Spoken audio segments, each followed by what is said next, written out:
Olá, pessoal, boa tarde. Vamos entrando. Já já, em instantes, a gente começa a nossa live. Sejam todos bem-vindos.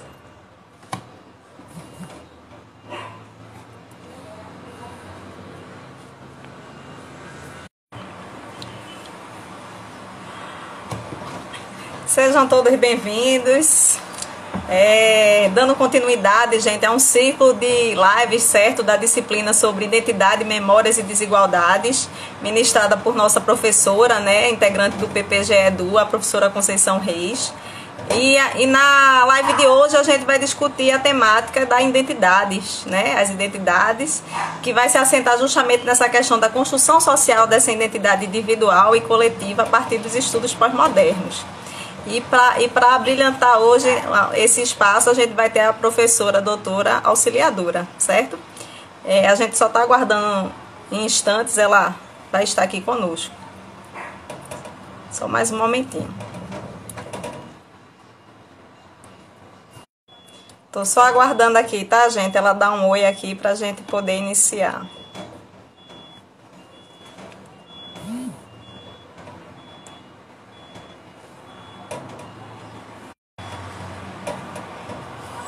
Houve um atrasozinho, mas a professora ela já está entrando, tá, gente? E aí eu vou registrando por enquanto que ela não chega a esse espaço, eu vou registrando aqui a presença dos colegas, companheiros lá do PPGE Edu, a Karina, a Catarina está aqui conosco, o Felipe, a professora Conceição Reis, o Carlos está aqui. Pronto, ela já se encontra por aqui, né, professora? É pelo GEPAR, não é? Pronto, exato. Vamos lá, vamos iniciar a nossa live de hoje. Ela está por aqui já conosco.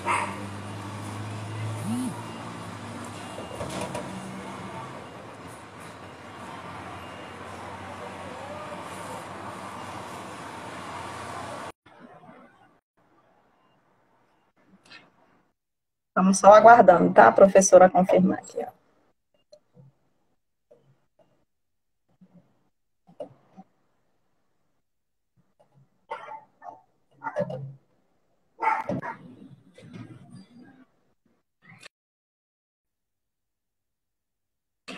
Quero registrar também aqui, tá, gente? A presença de movimentos também, a Mangue Crio está aqui também.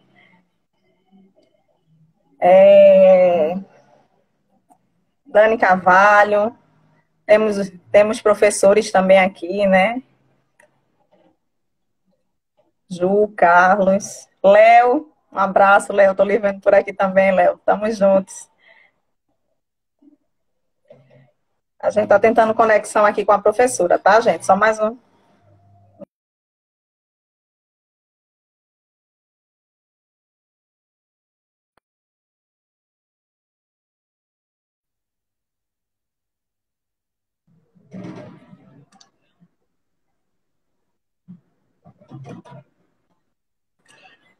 Ela está falando que está, mas está com a tela escura, gente. Pronto, eu vou então fazer o seguinte, professora, eu vou cancelar o pedido, tá certo? E vou reiniciar novamente o pedido, tá, gente? Vamos só, vou remover o canal do GPA e tentar adicioná-la novamente. Fiquem aí, que a gente vai começar em instantes. Vou tentar adicionar de novo ela aqui, tá? Vamos lá. Ela já está aqui conosco, a professora auxiliadora, mas eu vou tentar por aqui de novo.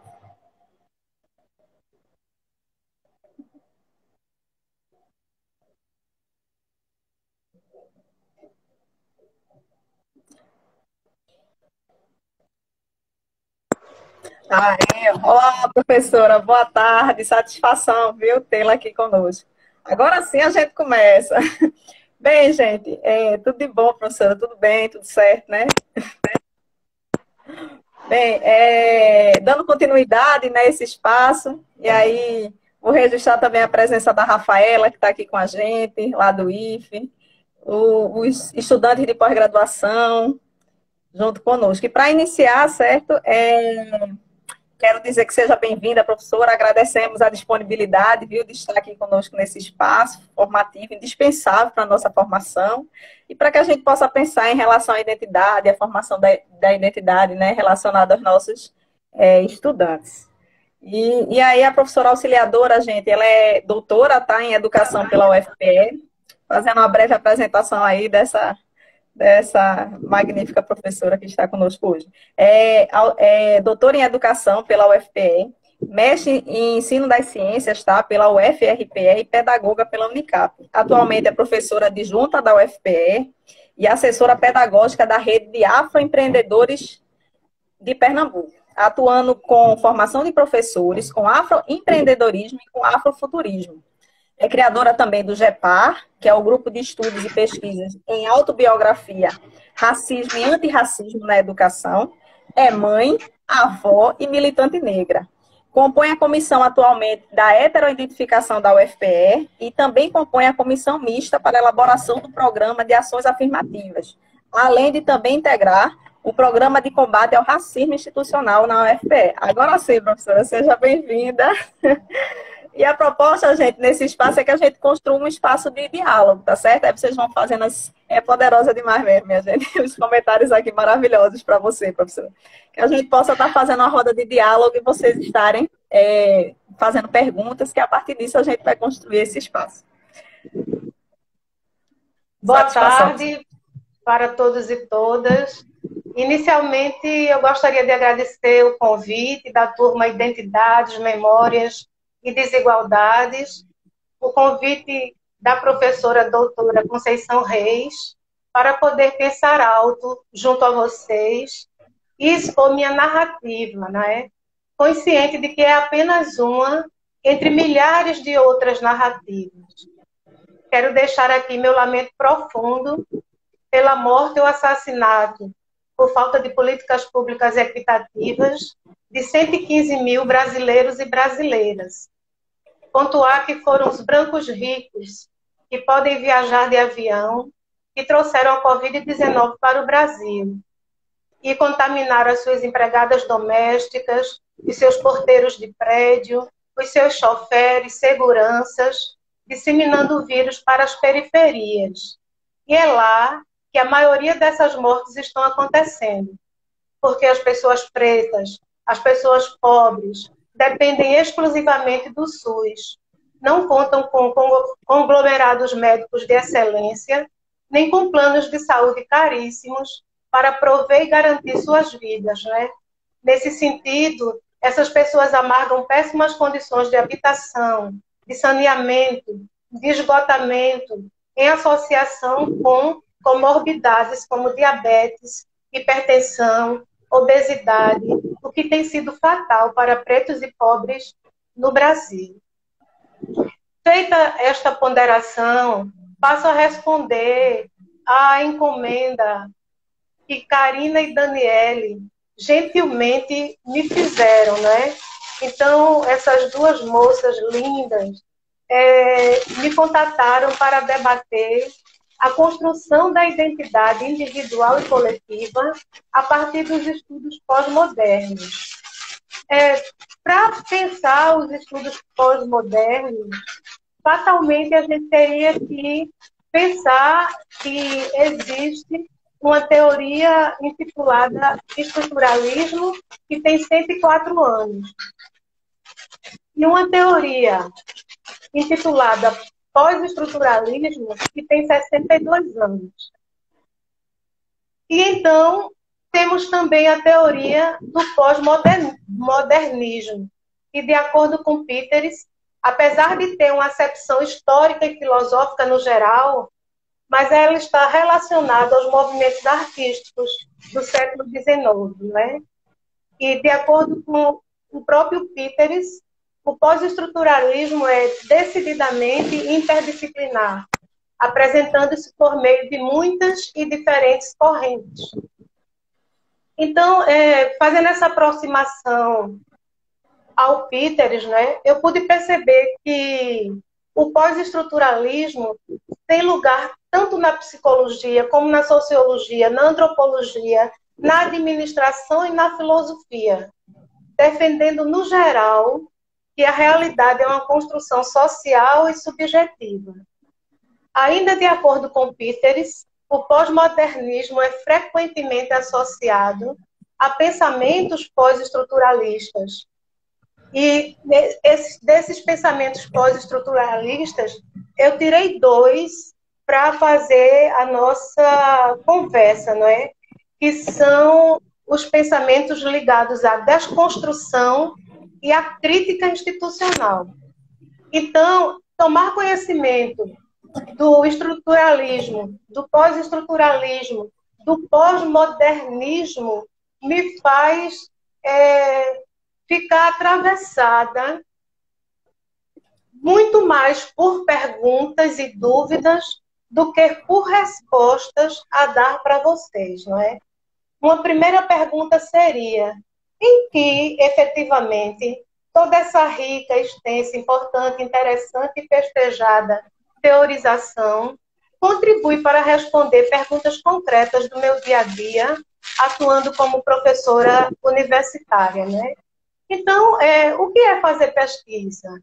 Basicamente, lançar perguntas sobre a realidade social, buscando dados concretos, analisando esses dados concretos para poder dar respostas e proposições que venham a resolver esses problemas e essas perguntas que foram feitas.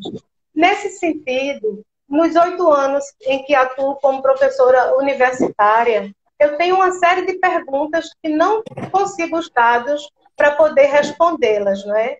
Então, uma pergunta: quem colocou um revólver na cabeça de 2 estudantes intercambistas africanos? Quem espancou Dália Celeste, estudante negra e transexual do nosso vestibular solidário? Qual a estudante que foi esfaqueado dentro do diretório acadêmico do curso de pedagogia do Centro de Educação? Quem destruiu, no primeiro momento, na biblioteca e, no segundo momento, no hall do CE, a exposição feita pelo GEPA, intitulada Três Africanos? Porque o perfil curricular 1322, criado em 2008, 5 anos depois de promulgada a Lei 10.639, não incorporou a educação das relações étnico-raciais nas suas 54 disciplinas obrigatórias do curso de pedagogia. Quantos professores e professoras negras tem no CE? Quantos professores e professoras negras estão em cargos de mando e de poder e recebendo gratificações? Quantos professores e professoras negras lecionam no mestrado e no doutorado? Quantos estudantes negros estão no mestrado e no doutorado? Quantos professores e professoras negras são convidados para participar de bancas de TCC, bancas de defesa de dissertações, bancas de defesa de tese e concurso público que ocorre regularmente? Por que temos na universidade uma coordenadoria LGBTQI+, e não temos uma coordenadoria de políticas de ações afirmativas para afrodescendentes indígenas? Por que não encontramos nas bibliotecas da universidade título dos teóricos negros, africanos e afrodescendentes? Quantos teóricos negros e negras estão nas bibliografias das 54 disciplinas oferecidas no curso de pedagogia, no curso de mestrado, no curso de doutorado em educação e educação matemática? Então, Karina e Daniela, minhas gentis anfitriãs, diante dessas questões para as quais não tenho resposta, nesse momento discutir pós-estruturalismo, pós-modernismo, na verdade não me interessa, não me comove, não me ajuda nem ajuda a mudar essas relações de exclusão, de opressão e de linchamento psicológico sofrido pelas pessoas negras nesse âmbito. Então, quando a gente faz essas críticas, nós somos chamadas de pessoas complexadas, pessoas raivosas e pessoas difíceis, num lugar onde se espera um tratamento de igualdade e de justiça para todos e todas. Jamais esperávamos, né, que nesse ambiente pudéssemos ser cotidianamente incomodados e incomodadas com as ignorâncias sociais das práticas educacionais racistas. Nesse sentido, estruturalismo, pós-estruturalismo, modernismo e pós-modernismo, no momento não fazem a minha cabeça.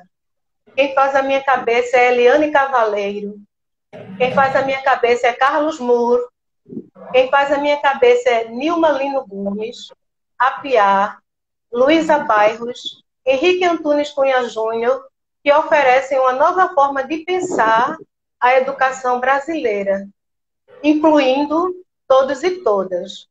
Nesse sentido, as lições que eu tenho aprendido são lições difundidas pelo movimento social negro, que tem historicamente oferecido uma profusão e uma variedade imensa de práticas educativas no sentido da necessidade urgente da denúncia do racismo. E, ao mesmo tempo em que se denuncia, o movimento social negro anuncia possibilidades de fazermos diferente e colaborarmos no processo de conscientização, empoderamento e emancipação da população afrodescendente brasileira. Uma outra aproximação importante que é necessário que façamos, e eu faço, é com os terreiros e os quilombos, considerados por mim como guardiões da história e da cultura afro-brasileira e africana, e que tanto tem para nos ensinar acerca de identidade e de resistência aos processos de genocídio e de destruição do nosso povo, né? Eu acho importante pensar também que ter uma atitude de não reclamar pode ser confortável para você adentrar os espaços de poder individualmente.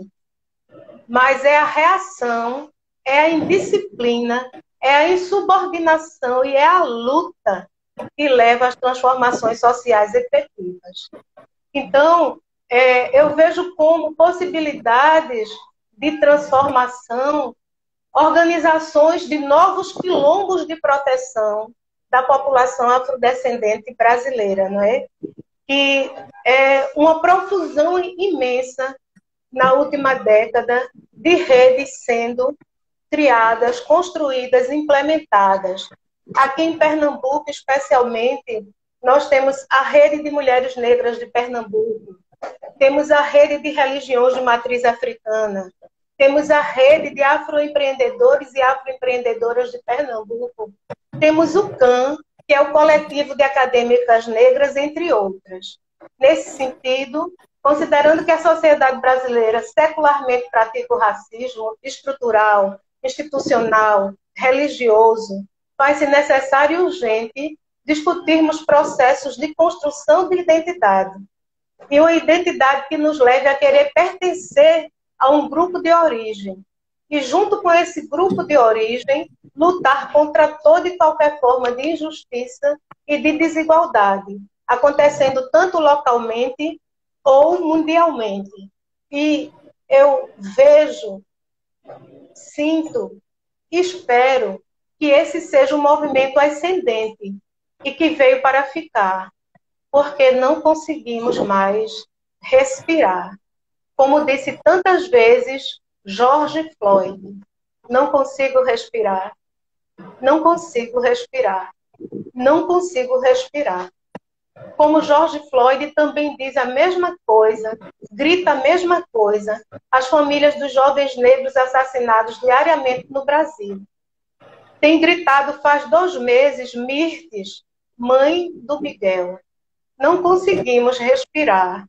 E o que é que os democratas brancos e brancas têm feito no sentido de nos possibilitar acessar os necessários respiradores para que negros e negras possam continuar no Brasil respirando?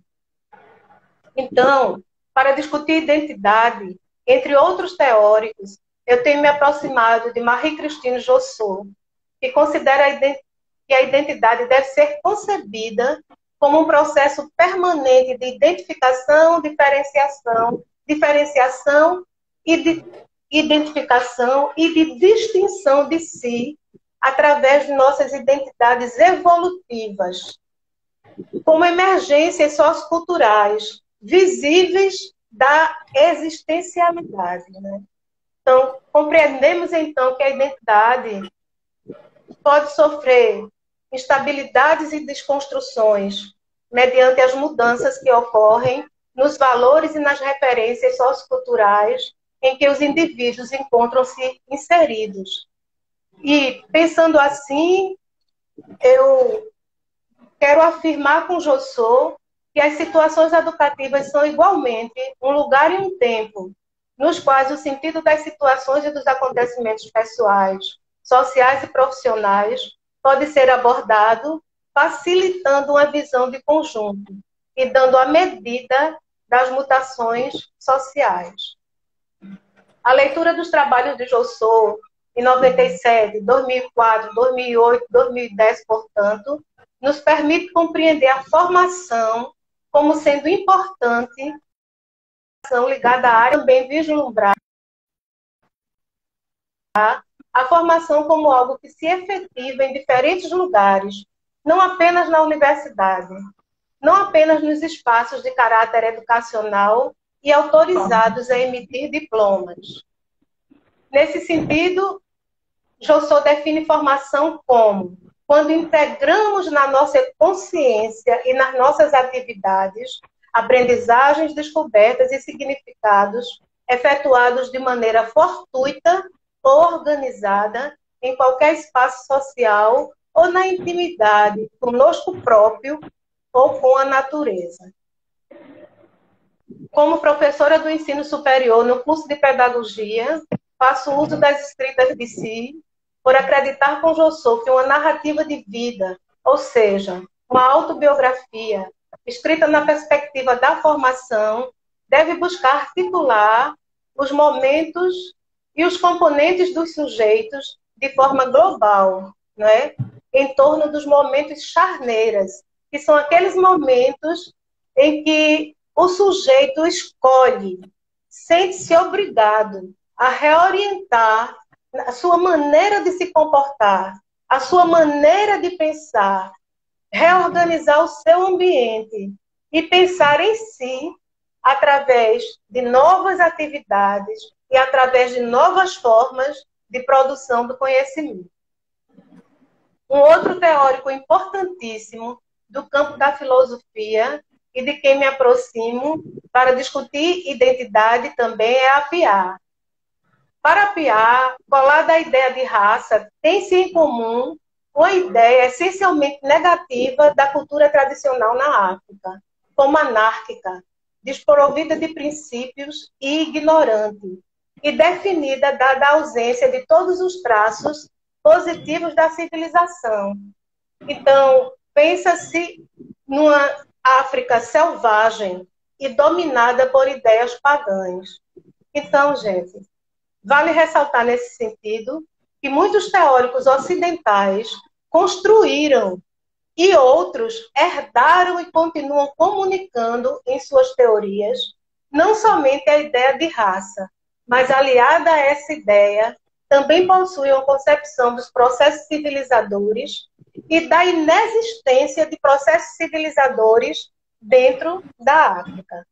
Aí, para não ficar na elucubração, né, nesse meu texto, escrito a partir da encomenda feita por vocês, eu gostaria que vocês vissem um exemplo específico do tão aclamado Norbert Elias, no livro Elias por Ele Mesmo, onde considera a cultura ganense uma cultura mais simples, uma cultura menos diferenciada, conforme seus depoimentos.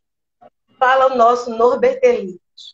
Sabia que em Gana poderia haver operações mágicas, que veria animais em sacrifício em vivo, e efetivamente vive lá coisas que perderam todo o relevo nas sociedades mais desenvolvidas. Página 77. Alguns de meus alunos me convidam para ir à casa deles. Foi lá que aprendi a que ponto a vida ganense é ritualizada e formalizada. O estudante se colocava por trás da cadeira de seu pai e se comportava quase como um criado para com ele. O antigo modelo de autoridade familiar ainda vigora bastante em Gana. Página 78. As pessoas ainda estavam de fora. Muitas coisas aconteciam no exterior. Um homem branco chegou! Gritaram. E depois correram para mim e me perguntaram de onde vinha e onde estava minha mulher. Era sempre uma das primeiras perguntas que faziam. Onde deixou sua mulher? Onde estão seus filhos? Claro, eram incapazes de imaginar, de compreender que eu pudesse não ser casada. Ainda Norbert Elias. Nunca esquecerei esses momentos quando nos encontrávamos na frente da casa do líder da aldeia à noite. Às vezes, nem esquecerei as ásperas discussões. Sobretudo, perguntavam: o que será dos ancestrais? O que será dos deuses do lugar? Isso não vai acontecer. Isso não é possível. Nunca se viu a água subir tanto. Estamos em lugar muito alto. Norbert Elias. Eram incapazes de compreender o que era uma barragem hidroelétrica. Ainda Norbert Elias, sem dúvida, há muitos ganenses que se encontram no mesmo nível intelectual que nós. Constituem uma classe superior, que não é menos culta que a nossa, e que tem domínio sobre si mesma. Mas quando penso na massa das pessoas, vejo sempre os pequenos altares em todas as casas. Página 80. Então, esse é apenas um exemplo, não é, do processo colonizador, que para mim não é pós-moderno, que nós ainda vivenciamos. Se você perguntar para todos os estudantes do mestrado e doutorado quem é Foucault, todos saberão. Quem é Norbert Elias, todos saberão. Se eu perguntar quem é Apiá, será que as pessoas saberão? Se nós formos nas bibliotecas dos 9 centros, encontraremos livros do Apiá, e para mim ele é um filósofo tão ou mais importante do que Foucault, não é? Então eu me pergunto ainda, como é possível adotar e endeusar um teórico que usa do deboche e das ofensas racistas, que destrói a imagem social dos indivíduos ganenses? E se destrói a imagem social dos indivíduos ganenses, em perspectiva, destrói a imagem de toda a África e de todo o povo africano na diáspora. Eu não consigo ficar neutra, eu não consigo fingir que não vi e nem ouvi e naturalizar o ocidentalismo, o eurocentrismo, o brancocentrismo, o machismo e o cristianismo das práticas educativas do ensino superior. Isso, professora. Eu acho interessante, só fazendo a ressalva aí, eu acho interessante a importância da gente, enquanto pesquisador, né, aprofundar realmente, conhecer um pouco a história, né, porque muitas vezes a gente se apoia em alguns autores e não conhece em profundidade quais são, de fato, os olhares que são defendidos por tais e tais autores. Então, é muito importante, a gente tem aqui na live muitos estudantes da pós-graduação, e eu acho que essa sua fala reforça ainda mais, sabe, nessa formação do pesquisador, em estar desenvolvendo pesquisas que realmente buscam autores que discutam nessa perspectiva mais, né, equitativa. E teve uma pergunta, professora, só tive que cortar um pouco por causa do nosso tempo. Teve uma pergunta da Renata, que ela fala sobre a questão de fortalecer, como é que a gente pode, então, fortalecer a questão da educação, da identidade de uma educação antirracista. Será que a participação e o diálogo com os movimentos sociais, a exemplo do movimento negro, da questão da territorialidade, para dentro das escolas, desse espaço formal, seria uma saída da gente poder estar fortalecendo essas identidades que muitas vezes são esquecidas ou negligenciadas dentro das nossas escolas? É uma das questões que a gente tem aqui. E aí o pessoal vai interagindo. Por enquanto eu só registrei essa. Mas Certo.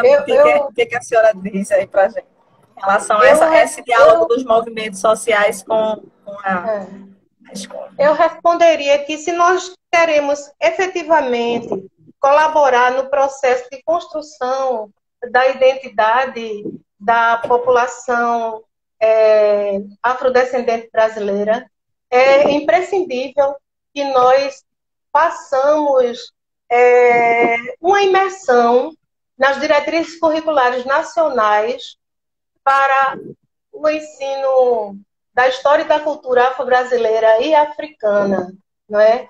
Que aponta caminhos de uma educação das relações étnico-raciais e que propõe 3 princípios básicos, que seria fortalecimento das identidades e dos direitos, práticas educativas de combate ao racismo e às discriminações, e consciência histórica e política da diversidade. Então, por aí, você vê que a luta antirracista e a educação para as relações étnico-raciais não é responsabilidade do professor e da professora negro e negra, mas é responsabilidade de todo e qualquer professor que considera que esse estado de coisas não é mais possível que se dê prosseguimento a ele, especialmente na universidade, né? Que por demandas históricas do movimento social negro, hoje está com 50% do seu contingente de estudantes provenientes dos estratos pobres e pretos, sem que tenha mudado os seus mitos, sem que tenha mudado os seus ritos, sem que tenha mudado a sua forma de lidar com o processo de construção do conhecimento. Então, é necessário que as pessoas tenham consciência disso, né? E que tenham consciência, inclusive, que é justamente no campo de educação para onde o povo preto e pobre tem conseguido ir, tem buscado guarida, não é? Porque, mesmo com as cotas sociais e étnico-raciais, pouquíssimas são as pessoas negras que chegam na área da saúde, na área da engenharia e das novas tecnologias. Então, o que eu defendo é que, nas falas do Elias, ele demonstra ver os negros granenses da África como falhos por si mesmos, inferiores em sua maioria no que diz respeito ao nível intelectual, comparado aos brancos como ele, o próprio Norbert Elias, demonstrando ter uma mente formada pela cultura que produziu Norbert Elias, que são as categorias de pensamento hegemônicas da vida intelectual europeia. Categorias estas incapazes de procurar descobrir valor nas culturas, nas tradições e nas religiosidades do povo africano, né? Em contraposição a essas ideias, a Piá afirma: nada é mais impressionante para alguém isento de preconcepções do que a extraordinária diversidade dos povos da África e suas culturas. Sinto-me confiante para rejeitar qualquer retrato homogeneizador da vida intelectual africana. Sem dúvida, as diferenças na ontologia, as diferenças nos rituais religiosos, as diferenças na organização da política, as diferenças na organização da família, nas relações entre os sexos e na arte, nos estilos de guerra e de culinária, na linguagem, todos estes, de certo, são tipos de diferenças fundamentais, não é? E fundamentais na construção identitária de todo o povo, não é? Isso. Você ia falar. E aí, professora?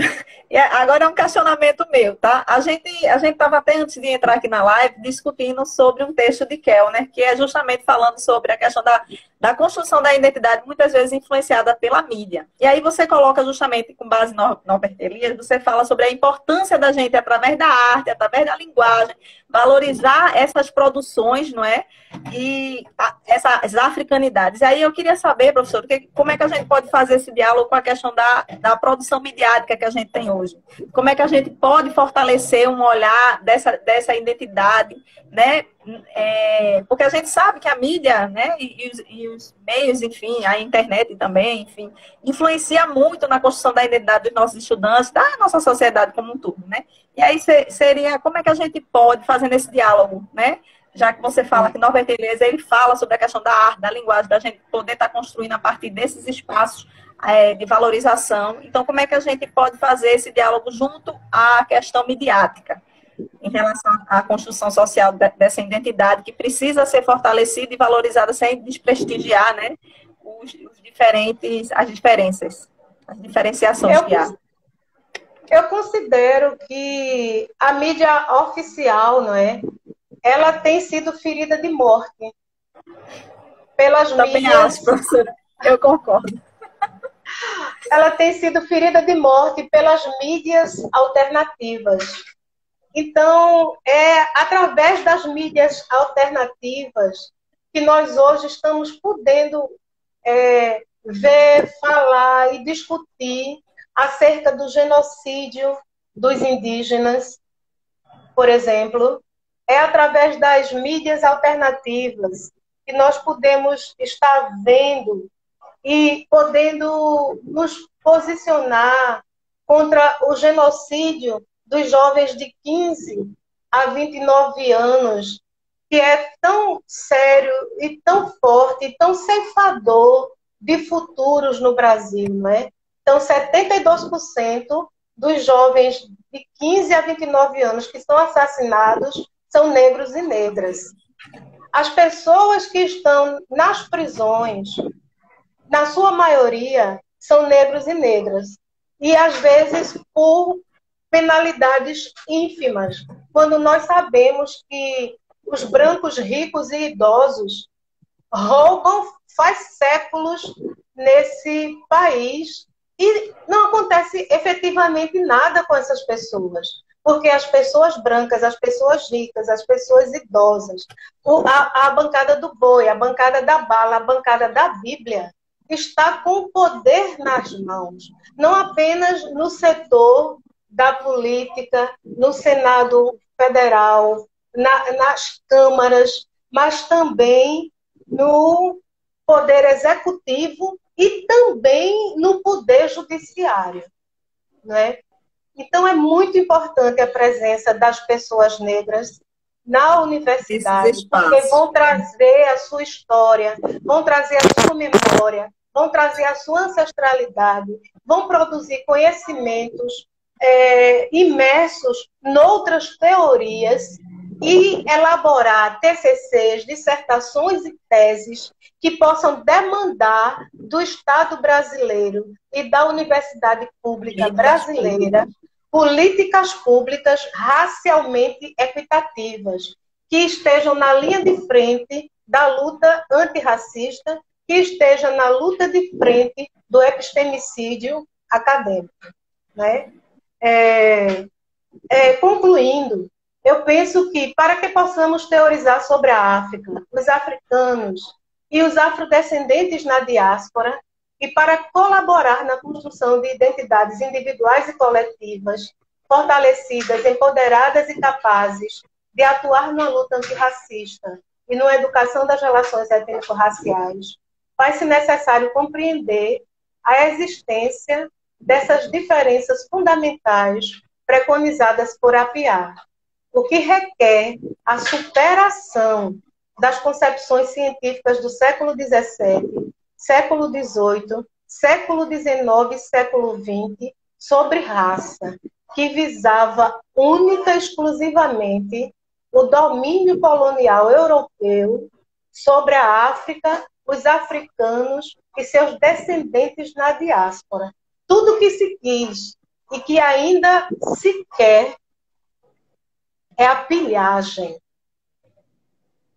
Tirar tudo, do ponto de vista material e do ponto de vista intelectual.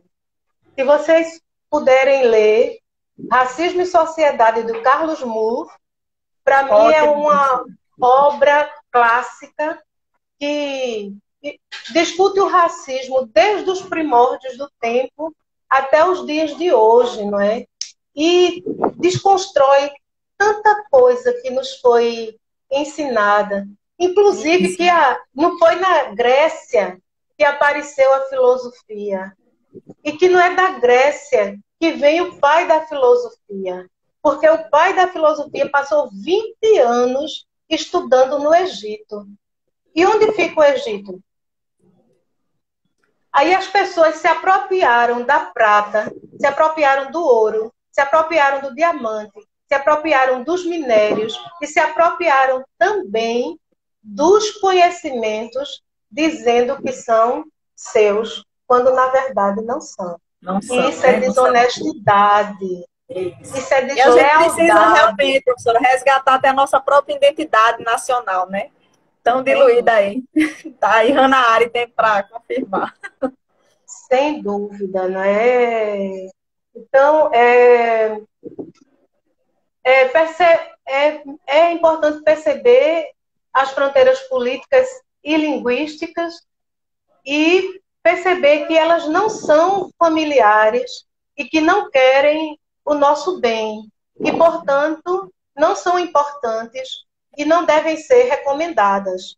As teorias e os conceitos com que foram pensadas e ensinadas a administração das relações humanas nos estados nacionais que privilegiam o acesso e a permanência no poder dos grupos brancos da sua população. Nesse sentido, faz-se necessária a produção, a disseminação, a comunicação como projeto político de resistência ao domínio cultural europeu, de novas formas de construção e de legitimação dos saberes científicos produzidos nas academias, porque as academias pensam a sua produção como universal. Aí eu diria, com a Piar, que universal pode até não ser um termo pejorativo, mas nós estamos contra esse termo. Não é? Objeta-se, na verdade, a hegemonia eurocêntrica, fazendo-se passar por universalismo. Mesmo diante de todos os avanços, não é, professora? A gente ainda vive isso. Isso não é mais aceitável. Não é mais aceitável. Então, fazendo isso, né? E dessa forma, ficaram e ainda continuam negros e negras e suas construções científicas de fora da universidade.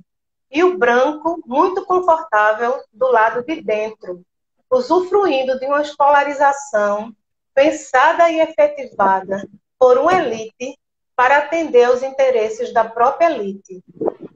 De acordo com a PIA em África hoje, vemos a formação de um discurso de resistência e descobrimos as possibilidades de ensinar resistência.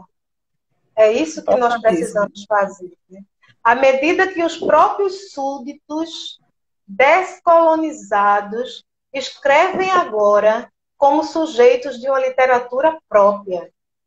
A PIA afirma que os simples gestos de escrever para e sobre si mesmo têm uma profunda significação política.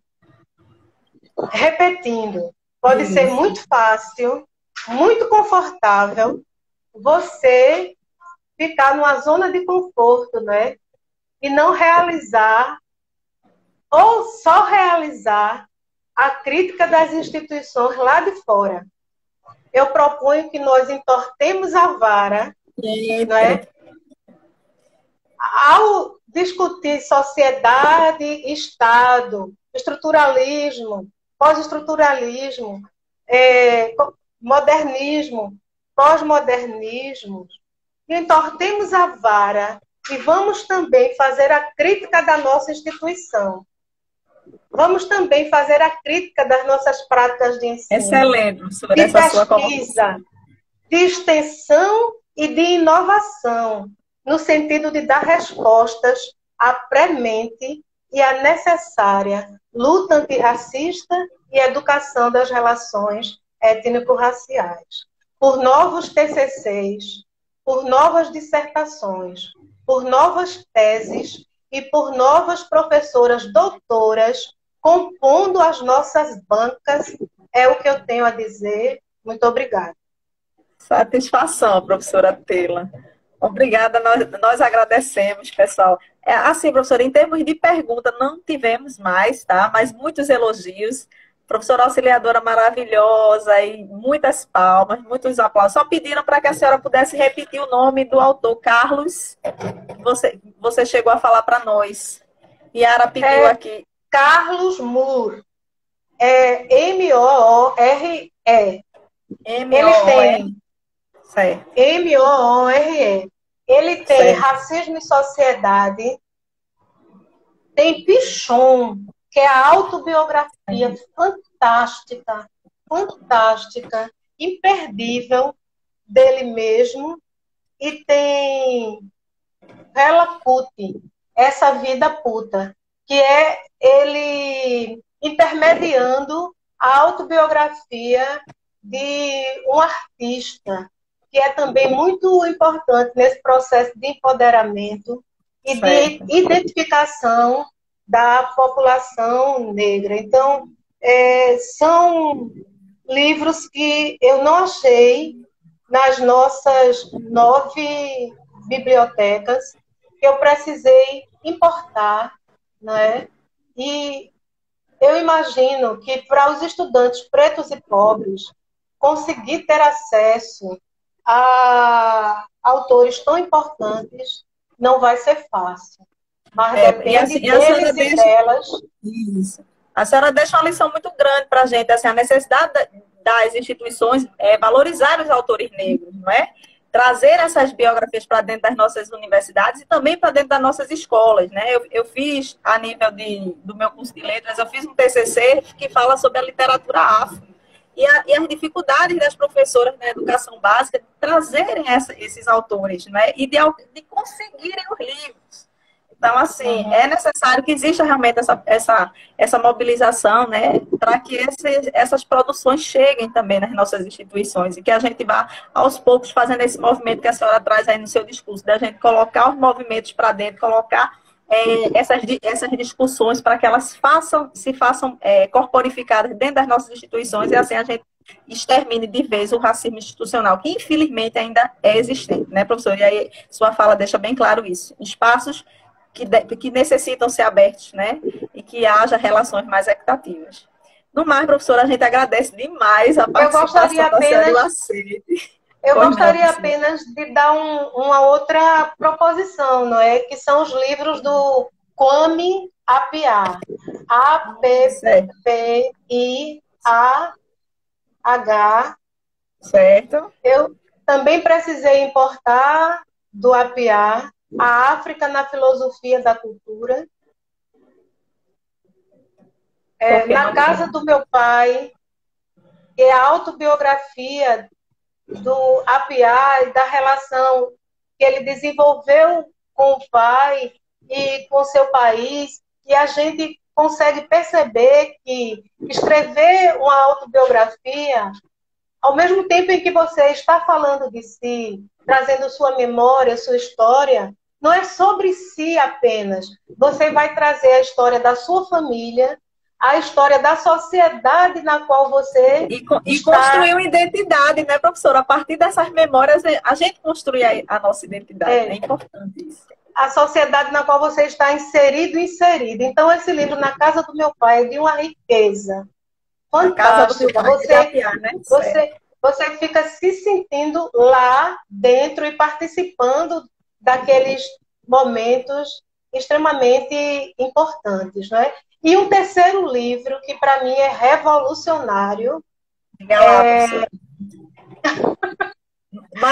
Maria que pediu para repetir, professora. É Appiah, tá, Maria?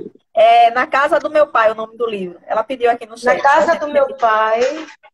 A África na filosofia da cultura e como ocorrem as revoluções morais. Então, Ok.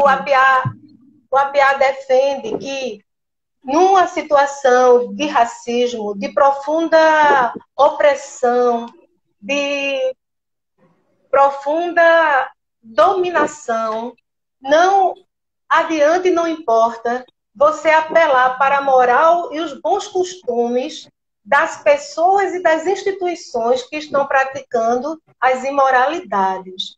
Que ele estudou como práticas absurdas o duelo na Inglaterra, que durou 300 anos. Estudou a amarração dos pés na China, que durou 1000 anos. Estudou a escravização do povo negro, que durou 400 anos. E ele percebeu que essas práticas, né, que coloca muita violência sobre as pessoas e que envergonham a humanidade, só passam a ser refletidas e mudadas quando você passa a envergonhar essas pessoas e essas instituições. É por isso que eu digo que a mídia oficial... Professora, esse envergonhar seria o afronte mesmo, né? A mobilização, o afrontar, embate. Denunciar, ir para o rádio, ir para a televisão, dizer para Deus e o mundo o que está acontecendo. Sem se preocupar com as consequências. Não importa se você não vai ser chamado para as bancas. Não importa se ninguém vai te chamar para escrever artigos juntas. Você tem um papel e uma missão no mundo e na vida. E você vai fazer o quê? Ficar na zona de conforto ou arriscar a sua cabeça, a sua vida? São questões que a gente se coloca, né? Malcolm X fez isso, Mandela fez isso, Assata Shakur fez isso, e tantas outras pessoas, né? O Martin Luther King, a Angela Davis. Tem uma infinidade de pessoas que podem servir como exemplo. Esse discurso para nós, pesquisadores, é muito importante, porque você desenvolver algo e realmente praticar, e realmente se mobilizar para que mude a realidade, não só reproduza, mas transforme. Muito importante essa sua fala, professora. Gratidão mesmo, viu? A senhora ficou só de nos dizer o terceiro livro. Falou a África na filosofia da cultura, na casa de meu pai, e o terceiro livro seria qual? Como ocorrem as revoluções morais. Como ocorrem as revoluções morais. Pronto, gente. E aí a gente vai encerrando. Desde já agradecer a participação do pessoal aí. Muitos elogios, viu, professora? Agradecendo a formação que nos instiga, né, a gente produzir pesquisas realmente que modifiquem essa realidade que ainda é muito entristecida. E aí teve só a pergunta da Daniele, que ela pergunta se o nome é Marie-Christine Jossou. É isso mesmo, professora? Jossou. Marie-Christine Jossou. Ela tem escritos fantásticos, né? E tem um especialmente fantástico, que é o livro Caminhar para Si. É a autobiografia dela, que também prova que pensar na sua vida é pensar na vida da sociedade e com a perspectiva de que, sendo a sociedade inadequada, colocar no mundo e na linha de frente para transformá-la. Viu, gente? Então, identidade individual e coletiva aí, no livro de Marie Jossou. Vamos comprar. Muito professora, bem. Eu vou encerrando aqui, tá? Só reforçando, gente, para quem não conhecer esse espaço aqui do Laberê, né? Nos sigam, se aprofundem nessas leituras, porque a gente vai fazer a diferença a partir disso, tá certo? E a instituição, as universidades precisam que a gente façamos a diferença. E no mais, agradecer mais uma vez a professora por nos inspirar reflexões e a todos vocês que estiveram presentes aqui nessa live, certo? Nossos sinceros agradecimentos. E aí eu passarei para a professora as palavras finais, se ela quiser encerrar, e até a próxima. Se quiser fazer umas últimas breves palavras, professora, fique à vontade. Dizer para os estudantes que nós vamos estar de manhã, de tarde, de noite à disposição. Dizer que no meu gabinete, que é a sala 30, eu fiz uma mini biblioteca que também está à disposição dos estudantes. Então, não se sintam órfãos e órfãos, né? Vocês podem contar conosco para o que der e para o que vier. Muito obrigada, Karine. Muito obrigada, Gratidão. Daniela. Muito obrigada, professora doutora Cessa Reis. Uma excelente tarde para todos e todas. Um abraço, gente. Cheiro para todos. Gratidão, professor. Tchau, tchau.